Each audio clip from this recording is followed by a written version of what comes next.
In 1851, another Catholic bishop invited the CSJs to his new diocese in St. Paul, Minnesota. 4 sisters traveled by steamboat, reaching the town's icy shores on a cold, early November day. Tradition holds that they opened a school in a log cabin within a week.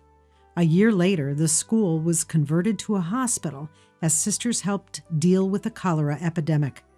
Their work meeting new needs continues today, as Sister Agnes Foley explains. I came from an immigrant family, both my mother and father from Ireland. I lived in the immigrant part of St. Paul all along, from grade school on through high school. It was what I saw the sisters doing. There is a need. There is a need, and it was a service thing. You know, it wasn't a job. It was, this is what we do. Sister Agnes's own history of the immigrant experience left her with a sensitivity that compels her even today. We say we're a community of support to the immigrant,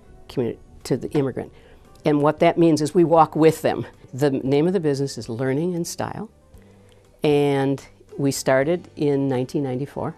So we are in our 21st year. And the mission is simply, I would say, to provide the best education for the immigrant community. And that means the whole person. But we say we are a community of support to the adult immigrants. Okay, Susan, I think we pretty much have it. You had some good practicing. Okay, so what I want you to do now is, we're going to take a little story about Maria. And do you remember Maria at the beginning of our unit? But the big thing, of course, is the education. And they come needing it, and they come with great enthusiasm and with great dedication. Right now we're about 207, something like that. That's current. By the end of the year, it will be about 450 that have been with us during the course of this 1 year. It's about 4,300 and some over our 20-year history. They come with a variety of backgrounds, and of course the big challenge is extreme difference of backgrounds. Any number are coming with zero education. I think a perfect example was this one woman held up a pencil, and she said, "Before I came here, I didn't know what this was." And it's like, wow, she's come a long way. On our registration form, we ask the question, how many years did you go to school in your own country? And a lot of times it says 0.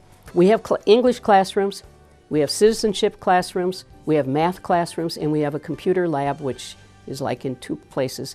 We even do something with health as well, health education. And then there's the children's room, which is, that's the heaven here. It's only for those who have, the parent has to be in the building. And the garage is where the collections of, it's mainly clothing and some household items. For many immigrants, cold is a foreign concept, yet clothing in a frigid Minnesota winter is a matter of survival. You can imagine if you've just come from Africa in the equator, you don't have boots and coats and hats and whatever. For Sister Agnes, like so many other CSJs, caring for the dear neighbor has become a way of life. There were 2 Somali women that were talking with each other, and one of them was new and one had been here for a while, and one said, how come they're so nice to us? How come, and they seem to be nice to everybody? And the other woman answered, she said, oh, they have to, it's their religion. So it's sort of like, to me that was, it's like, yes, that, we don't teach religion, but we live it.